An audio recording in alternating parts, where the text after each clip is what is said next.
Last night, on August 12, Ukraine carried out a unique military operation using Neptune and Palyannitsia missiles, as a result of which a state of emergency was declared in Novorossiysk.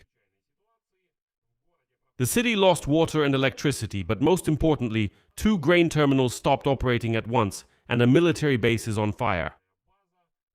And in the Black Sea, a total blockade on Russian ships was acknowledged.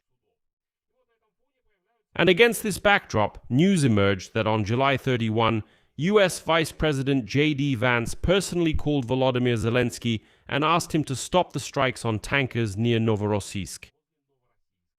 Basically, war is war, but the ports in Novorossiysk are pure business.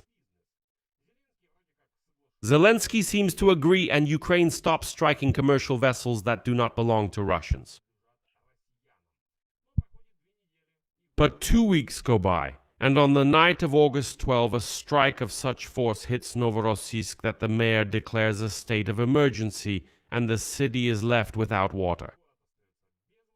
And the 2 largest grain terminals simply shut down. Coincidence? Not quite. And now we'll explain why. We'll also discuss the issue of a real blockade of the Black Sea for the Russians. My name is Alexei Pechi. Let's discuss this topic. But before we start, I ask you to subscribe to this channel. We're approaching 300,000 subscribers. So I would be grateful for each of your subscriptions. It's very important. Please take a second of your time and we'll continue.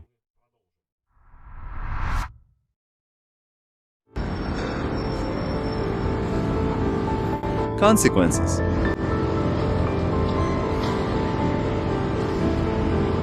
Special military operations.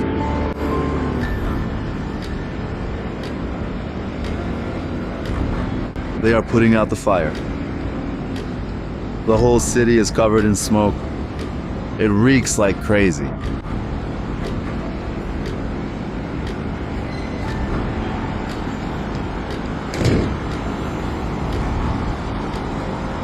The grain terminals have been hit and are burning.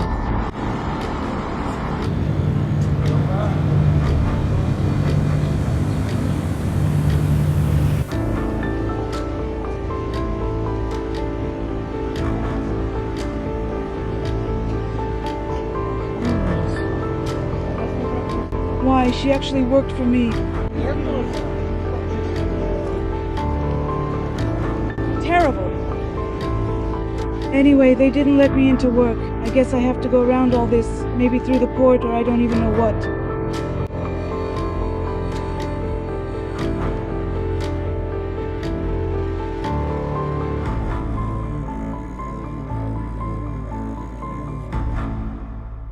So, let's start with the operation of the Ukrainian Defense Forces itself. President Zelensky said today, and I quote, "Last night, our Ukrainian Defense Forces carried out a unique operation to strike the naval base in Novorossiysk, the last main stronghold of the Russian fleet in the Black Sea, more than 300 kilometers from the front line." According to the president, the targets were hit by Palyannitsia jet-powered drones, Neptune and Moskva missiles, and unmanned maritime systems.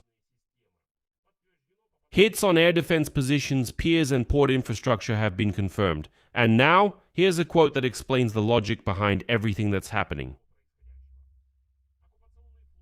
"The occupation fleet and all the infrastructure supporting it will not be safe as long as Russian aggression continues."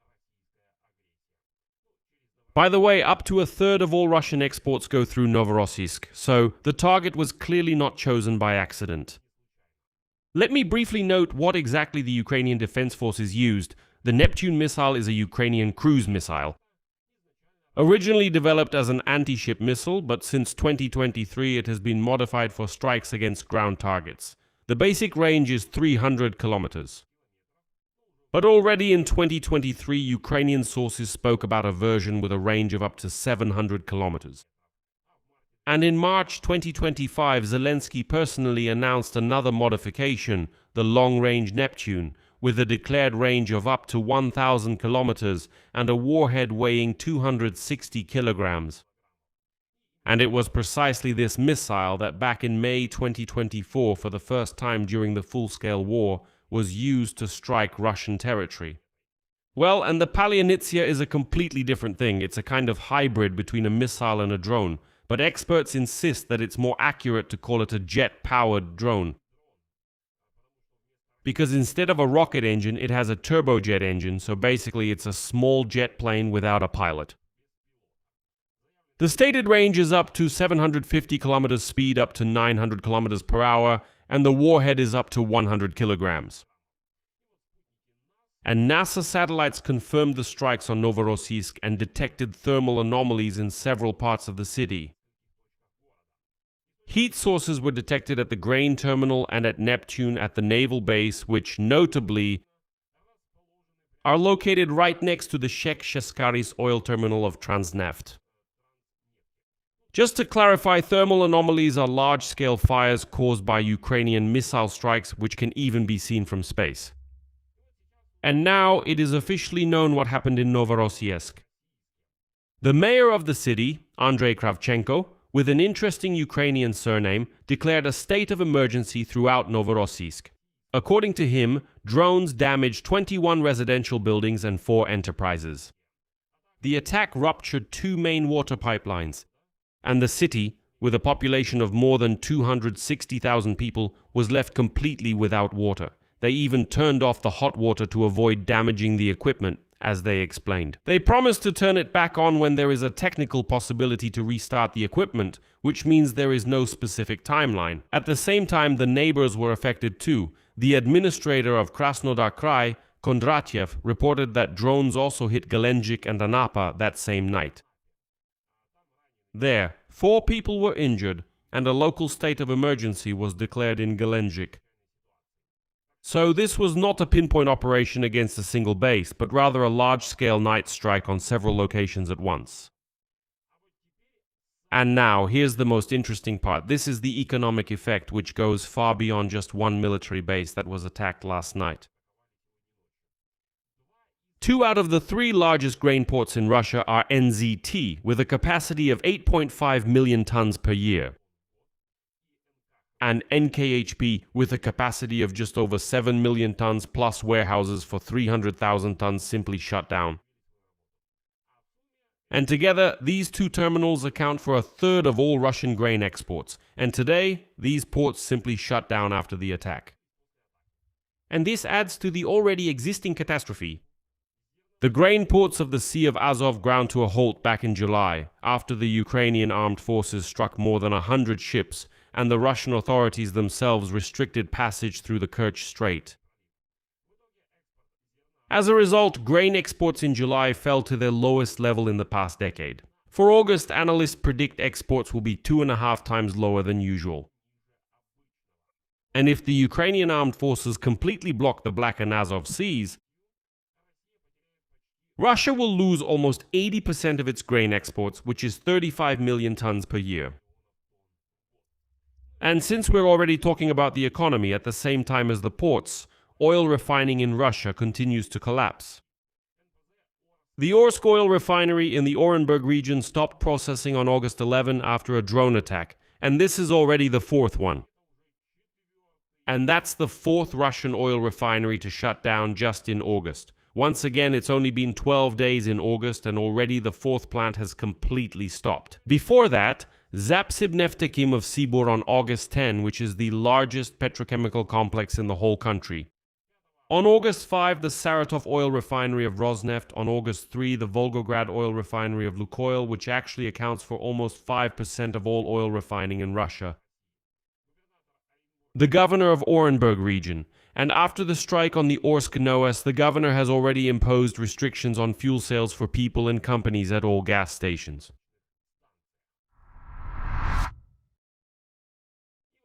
And now let's get back to where you started, to the call from US Vice President J.D. Vance, because that's actually the main detail of this episode. On July 31, the US Vice President personally called the President of Ukraine, Volodymyr Zelensky, asking him to stop the Ukrainian armed forces' strikes on tankers in the waters of Novorossiysk. The Financial Times wrote about this, citing Ukrainian and American officials. Washington was alarmed because the strikes would further destabilize the oil market, which is already under strain due to the Arbus Strait being blocked by Iran, also among the shareholders of the Caspian Pipeline Consortium, which ends right in Novorossiysk, are the American companies Chevron and ExxonMobil, which own 50 and 25% of the giant Tengiz oil field in Kazakhstan. From there, the oil is transported via the CPC to Novorossiysk, where it is then loaded onto tankers at the terminals. And Zelensky apparently really did order the campaign to be halted right after that call. Why is that? Because after July 31, the Ukrainian Defense Forces have not attacked any ships near the CPC terminal even once. That was the agreement, not to strike the CPC infrastructure or non-Russian ships if they are under Ukrainian sanctions and do not transport Russian oil. At the same time, in July, before the call from J.D. Vance, 8 tankers associated with the Caspian Pipeline Consortium were hit, including one chartered by ExxonMobil, and after that, in July, the terminal was shipping only about 1.3 million barrels per day. That's 600,000 barrels less than, for example, in May. So formally, today's strike on Novorossiysk doesn't contradict this promise to J.D. Vance. Ukraine struck not at the tankers, but at the naval base, grain terminals and port infrastructure, and that's actually a separate story. The Caspian Pipeline Consortium continues to operate, and Kazakhstan is trading oil as usual. But look at how this appears from the outside. Zelensky promised the Americans not to touch the oil logistics specifically in Novorossiysk.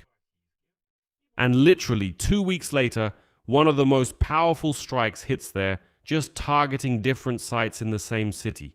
So the promise seems to have been kept literally, but in reality, Novorossiysk is still burning and Russia's grain exports at this port have dropped by 1/3. This means that Russians shouldn't hope they can cover themselves by cooperating with Kazakhstan. So, okay, we don't hit the tankers, we don't hit the CPC, we hit everything else. So if you put all this together, it looks like this. Ukraine demonstrated a unique operation with Neptune missiles and Polyanitsia jet drones against Russia's last major naval base in the Black Sea. At the same time, they knocked out 1/3 of the country's grain exports and left the city without water. And at the same time, the 4th oil refinery in August has already shut down on its own. It has nothing to do with Novorossiysk, because it's being hit there too. And all this is happening against the backdrop of a call from the Vice President of the United States, who personally asked to stop the strikes specifically at this port, just against a different type of target. In short, the Americans asked not to touch the tankers and not to touch the CPC. But as for the military base, grain and water for the wild Russians, well, apparently no one even asked about that. That's why we keep carrying out such strikes. I'll leave it at that. Share your opinions and conclusions in the comments under this episode. Subscribe to the channel, hit the bell, and don't forget to like. If you want to support the work of this YouTube channel, you can do so financially with any donation using the links and details in the description of this video. That's all for now. Take care of yourselves. Goodbye, everyone.